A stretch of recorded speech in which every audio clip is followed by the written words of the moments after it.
You see, as a bankruptcy attorney, when I meet with clients for the first time, they come to me, they're embarrassed, they're scared, they're depressed, and they don't know what to do. They're stressed out to the max. My clients range from 19 to 92. They come from all walks of life and all professions. Many parents who come to me or the elderly are terrified that they're going to lose their house or their car because of the lies out there about what happens to you if you don't pay your debts.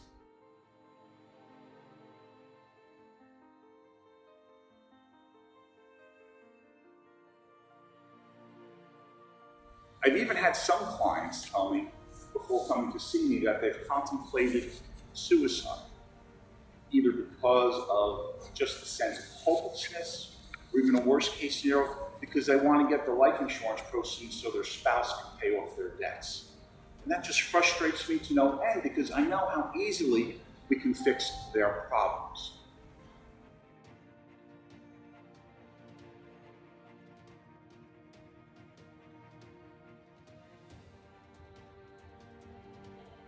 And if we're playing a game, the rules should be the same for both teams.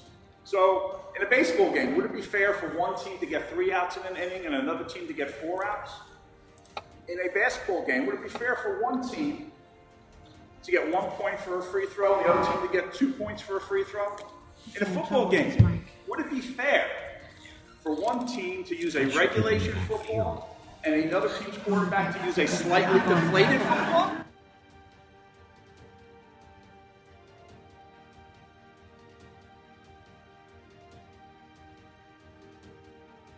And if we were going to play a game of poker, would you want to play with me if I had an ace up my sleeve?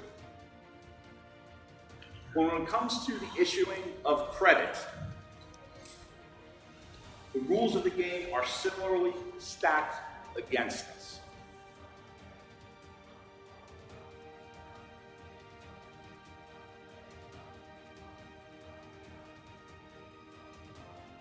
What I kept finding in my practice is that people were coming to me for a second and third bankruptcy, and knowing what it was like, I couldn't understand why.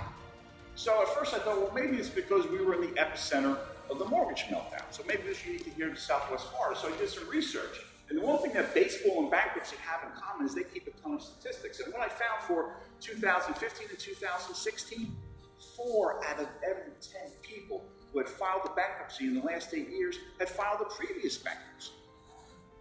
So that confirmed for me that this credit addiction is a nationwide problem.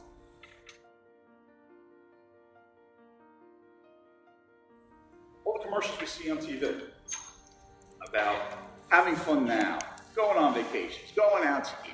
Don't worry about how you're going to pay for it next month. Have fun today. Don't worry about your future.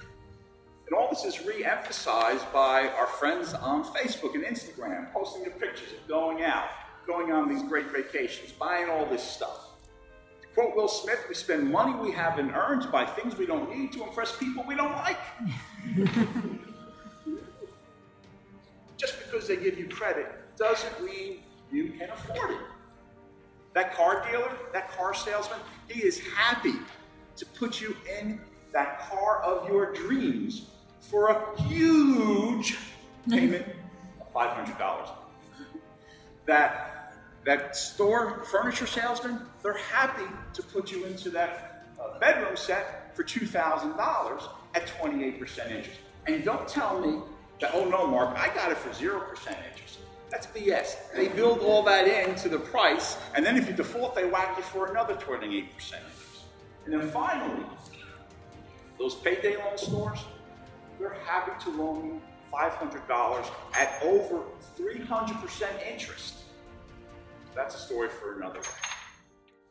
As my client said, if you don't pay your debts, or if you file bankruptcy, your constitutional right to bankruptcy, it's a fate worse than death. Your credit will be ruined for 10 years.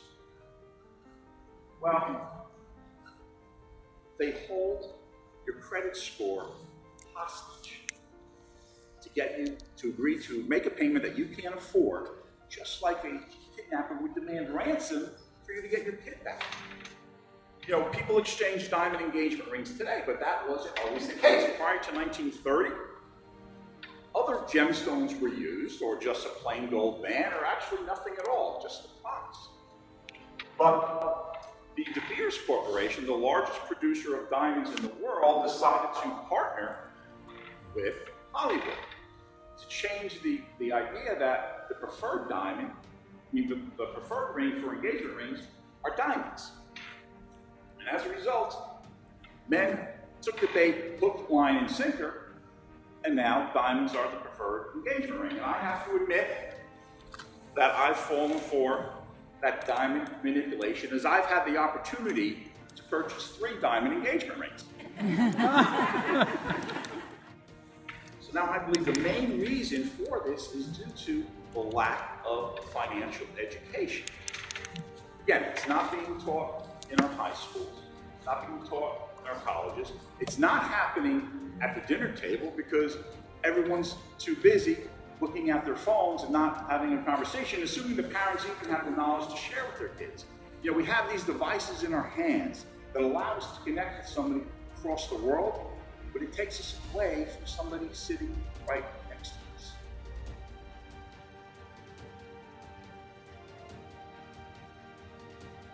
I'm not talking about things like, you know, how to invest your 401k, because frankly, you can't save for your retirement if you're paying 22% interest on your credit card. You can't save for retirement if you don't even know how to save for an emergency fund. You can't save for your retirement if you can't even live by a monthly budget. You know, you have to build a strong foundation if you eventually want to live in a penthouse.